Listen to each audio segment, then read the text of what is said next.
party people. If you don't already know me, this is Phyllis Thompson with Beast Mom Fitness, and I help busy moms 40 and up balance their hormones so they lose weight, get their libido back, and defy aging through fitness and nutrition. Now today we're talking about emotional and intuitive eating. So have you ever had a really bad day? It could be at work, at home, out in the streets, just had a really, really bad day. And when it was finally time to go home, all you could think about was how awesome it would be to finally sit on the couch with a bag of your favorite snack or even a bowl of it, right? No judgment. We've all done it. I've done it myself. Emotional eating is a real thing for a lot of us.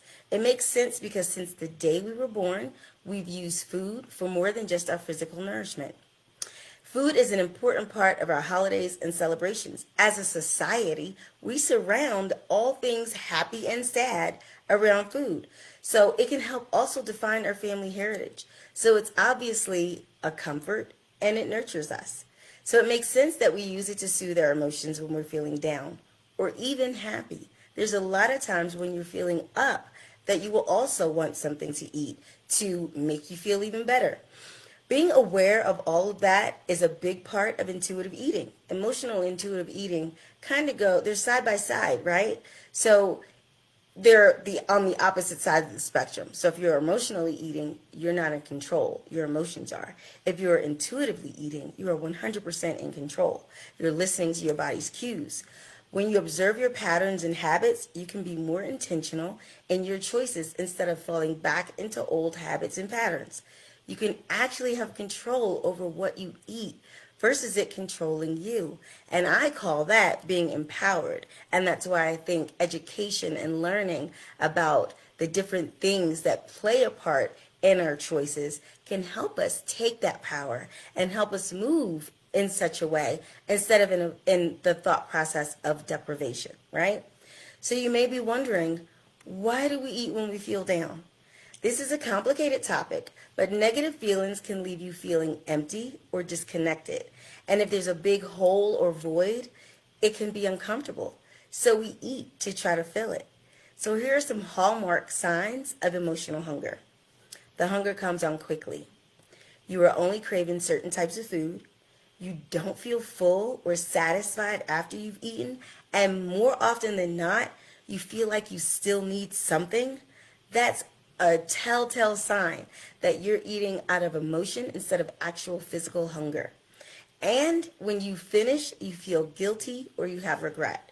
Those are huge signs. So if you checked off one or more, then you're possibly dealing with emotional eating.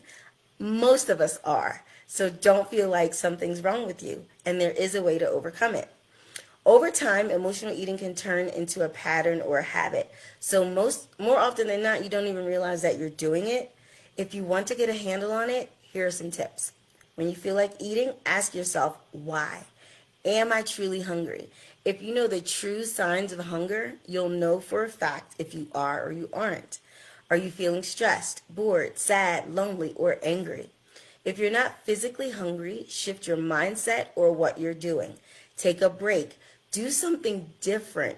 Go for a walk, journal, take a bath, reach out to a friend or a supportive family member or your coach. That's what your coach is there for. Or maybe even make a phone call or do something creative like a blog or write. It could be writing anything to help get those emotions out. Knit. I have a daughter she has to always do something with her hands. So she's starting to take up crocheting because it's a pattern disrupt. It helps you break a habit by doing something different. And be gentle with yourself. If you've even noticed that you have a pattern of emotional eating, that's huge. Be gentle and reward yourself for that. And now that you've noticed it, figure out what your triggers are and break the pattern, right? Remember that it's not about bad or good. It's about emotional health and listening to your body's true needs and the cues that it's giving you. Learning to listen to our body's true needs is a foundation of intuitive eating and key to balancing our hormones. I take my ladies through a very thorough program that helps us identify what is throwing their hormones off so we address it, fix it, and take our lives back. If you need help understanding what's going on with your hormones and the tools to fix it and address it so you get your life back, your libido back, let's chat. Simply reach out. And that's all I've got for you today. Thank you for watching. Ciao.